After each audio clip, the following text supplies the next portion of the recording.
let's start with problem 1. So you're given a bunch of polygons and you want to find the one with the largest area. So let's look at polygon A first. If we assume that the length of this thing is 1 and the length of this is 1, then we can find that the area of polygon A would be 1, 1, 1, 1, and this is half. This is also half. So added together, you find an area of 5. For B, you can do the same thing. All 4 of those squares are 1. This triangle section has an area of half, and the other triangle section also has an area of 1/2. So this polygon B also has a total area of 5. And then you have polygon C. So this is also 1/2. I'm just going to change colors. This is 1. This square is also 1. This triangle is 1/2. And this, what's it called? Parallelogram. This shape has a total area of 2 because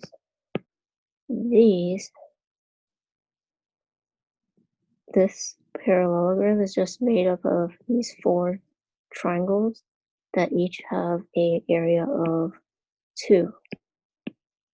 So there are 4 of them, and the total area of polygon 4 is just also 5. Wait, this is not. Oh yeah.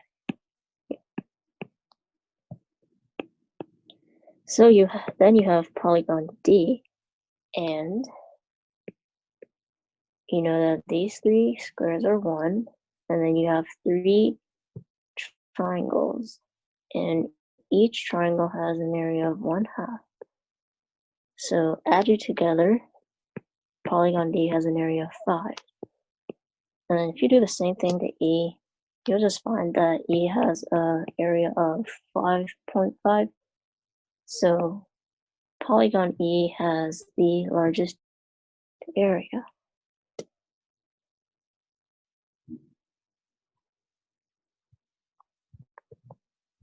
Problem 2, you want to find how many whole numbers between 99 and 999 contain exactly 1 0.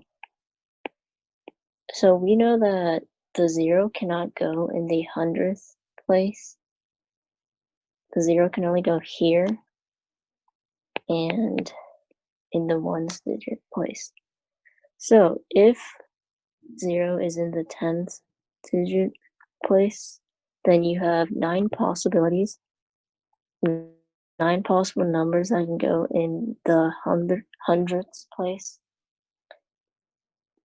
And you also have 9 numbers that can go in the 1's place.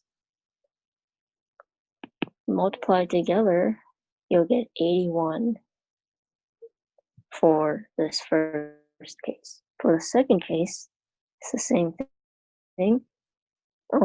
You only have 9 digits that can go in the 100th place, and you also only have 9 digits that can go in the 10's place. So multiply these together, and you also get 81. So these are your only 2 cases. So if you add the numbers together, if you add 81 with 81, you get your answer of 162. Okay. Problem 3. Oh, this is the one where I reread it, and then I was like, oh, this is kind of hard. So basically, we're gonna just ignore this entire section because that's what makes it hard. And we're just gonna pretend that the angle BAC can be either acute or obtuse. So basically, we know that, okay, let me just draw a random triangle. Oh, that's up. If this is A, this is B, and this is C, we can call BC Z. So for triangles, there's this rule. And so for each two sides of a triangle, when you add the length of those two sides together, the sum must be greater than the length of the third side. So for example, if we add the sides 15 and 16 together, then the sum of this has to be bigger than the length of Z. So basically, we know that Z has to be less than 31, okay?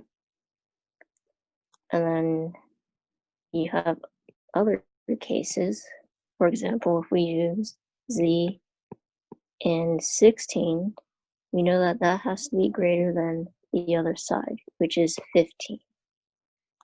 And we also know that when you do Z and 15 together, then this sum has to be greater than 16. So basically, we really don't have to look at this. We can just ignore it because it's already covered in this. So from the second inequality, we can find that Z has to be greater than 16 minus 15, or Z has to be greater than 1. So knowing this, we know that Z has to be greater than 1, but less than 31. So in between, basically there are only 29 possibilities for Z or AC.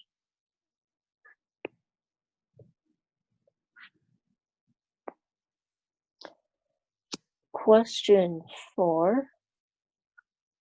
We have two clocks, two 12-hour clocks, and they both, one of them loses 15 minutes each hour, and the other gains 15 minutes each hour. So 15 minutes is just equal to 1/4 of an hour, and we're just going to use that to make our life easier a bit. And let's look at it this way. If we have one of these clocks, and if this clock starts at 12, then, well, basically, clock A will be moving this way, and clock B will be moving that way, or like the hand, okay? And then the next time they meet has to be at 6 o'clock. So in between 12 o'clock and 6 o'clock, there are 6 hours. So we want to find how long it will take for these two clocks to get to pass 6 hours. But it won't take them 6 hours to pass 6 hours, okay? Because they move at this rate. So if each clock moves 1/4 of an hour in an hour, then that just means that to pass 6 hours, it will take 24 total hours. And that is your answer. That really did not make sense. Okay. If you have a question, just send it in the chat.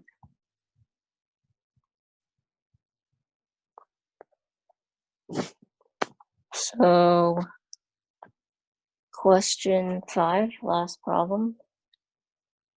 We have a bunch of students that are buying stuff, okay? So let's just first let S be the number of students that bought pencils.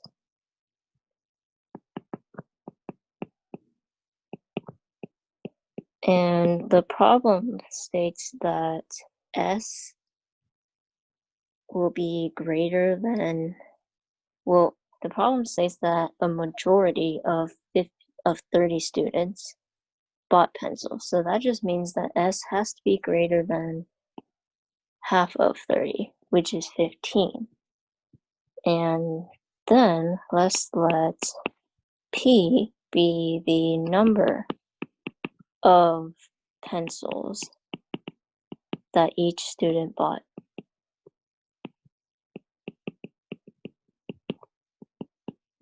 Okay, and then let's also let C be the cost of each pencil in cents.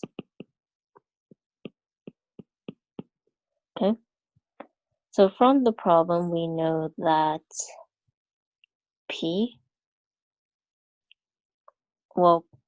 is the same for each student, and we know that P is also greater than 1. That's from here. And we also know that the cost of a pencil in cents is greater than the number of pencils bought. So C is bigger than P, and which is bigger than 1.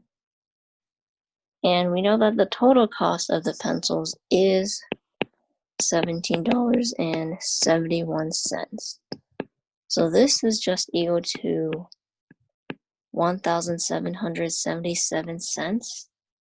And if we write out the prime fraction of it, which is 7 times 11 times 23,